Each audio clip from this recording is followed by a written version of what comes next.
सेना में 3 साल के लिए भर्ती कराए जाने वाले प्रस्ताव टीओडी यानी टूर ऑफ ड्यूटी को लेकर पिछले 3 दिनों से युवाओं के सवाल कम होने का नाम नहीं ले रहे हैं।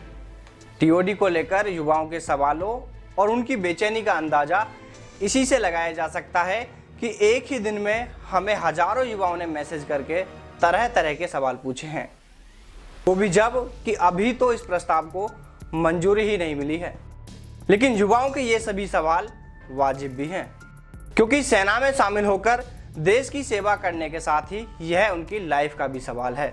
लेकिन इन सवालों में से अधिकतर सवालों के जवाब आपको इस प्रस्ताव के पास होने के बाद ही मिल सकेंगे, क्योंकि अभी हम इन सवालों के जवाब आपको अनुमानों के आइनों या फिर आर्मी ऑफिसर्स के अनुभवों के आधार पर ही दे सकते हैं। अगर आपके किसी सवाल को लेकर कोई यह दावा कर रहा है कि टीओडी प्रस्ताव को लेकर जो जानकारी या आपके सवालों के जवाब वो दे रहा है और वो एकदम सही है, तो उसका यह दावा बिल्कुल गलत है, क्योंकि अभी इसके बारे में आधिकारिक और सही जानकारी किसी के पास है ही नहीं। हो सकता है कोई आपको गलत जानकारी देकर आपकी बेचैनी बढ़ा दे, आपकी समस्या को और ज़्यादा बढ़ा दे।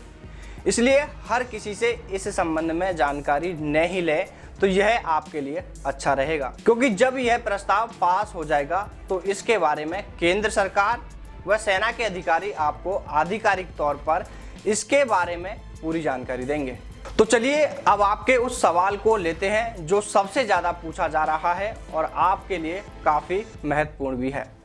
टीओडी को लेकर बड़ा सवाल है कि 3 साल के लिए सेना में भर्ती होना शुरू होने के बाद क्या एआरओ बीआरओ सेंटर सहित अभी तक जो सेना भर्तियां हो रही थी, क्या उनमें वैकेंसी कम हो जाएंगी?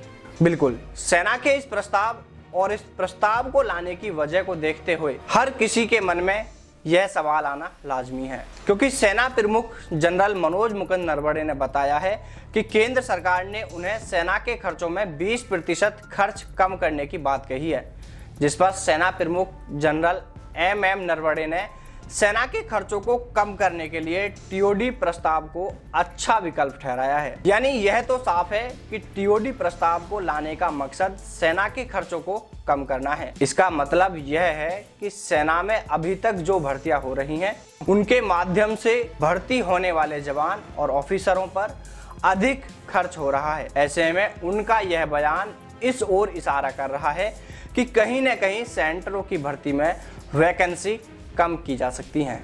वहीं दूसरी ओर सेना प्रमुख एम नरवणे के ही बयान से यह भी लग रहा है कि यह टीओडी प्रस्ताव सिर्फ आर्मी ऑफिसर लेवल पर भर्ती किए जाने को लेकर ही तैयार किया जा रहा है, क्योंकि सेना में लंबे समय से ऑफिसर्स के काफी पद रिक्त हैं। एक जानकारी के अनुसार सेना में अफसरों के स्वीकृत पदों की संख्या 50,028 है।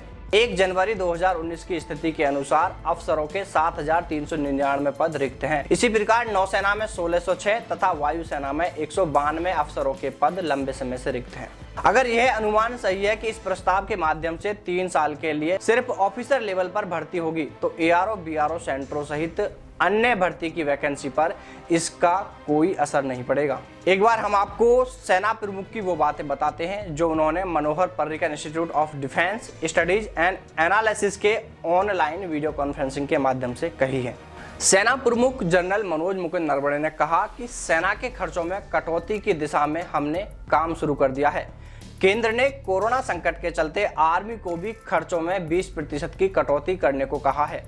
आर्मी की टुकड़ियों के मूवमेंट में कमी लाई जाएगी, लेकिन सेना के कौशल और युद्ध क्षमता से बिना कोई समझौता किए यह कटौती होगी। सेना प्रमुख ने कहा कि टूर ऑफ ड्यूटी यानी टीओडी इसके लिए एक बेहतरीन विकल्प है। इसके जरिए युवा 3 साल के लिए सेना में शामिल होकर देश की सेवा कर सकते हैं।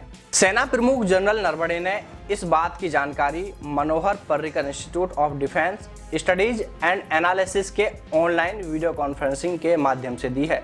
उन्होंने कहा कि टूर ऑफ ड्यूटी के लिए कई स्कूल और कॉलेजों से फीडबैक मिले हैं। बड़ी संख्या में टैलेंटेड युवा मिलिट्री लाइफ जीना चाहते हैं, वह इसे कैरियर से हटकर देखते हैं। यहाँ पर आप इस लाइन पर गौर दें। उन्होंने कहा कि बड़ी संख्या में टैलेंटेड युवा मिलिट्री लाइफ जीना चाहते हैं, जो इसे कैरियर से हटकर देखते हैं। ऐसे युवाओं से सेना को मजबूती मिलेगी, वहीं सेना पर आर्थिक भार भी कम होगा। पेंशन और अन्य सुविधाओं पर खर्च होने वाली रकम बचेगी। इसलिए साथियों, आप अपनी तैयारी जारी रखें। लॉकडाउन के चलते आप दौड़ की तैयारी नहीं कर पा रहे होंगे, लेकिन कुछ एक्सरसाइज घर पर ही करते रहें और साथ ही लिखित परीक्षा की तैयारी में जुटे रहें। उम्मीद है वीडियो आपको अच्छी लगी होगी। वीडियो पसंद आए तो लाइक जरूर करें, दोस्तों के साथ में शेयर करें। चैनल को अभी तक भी सब्सक्राइब नहीं किया है तो प्लीज़ चैनल को सब्सक्राइब कर लीजिएगा। आर्मी भर्ती से जुड़ी तमाम बड़ी खबरें, तमाम बड़ी जानकारी सबसे पहले पाने के लिए घंटी के निशान को दबाकर वेल नोटिफिकेशन को ऑन कर लें। फिर आपसे जल्द मुलाकात करेंगे एक ऐसी ही ताज़ा जानकारी के साथ। तब तक के लिए सभी को जय हिंद, जय भारत, वंदे मातरम।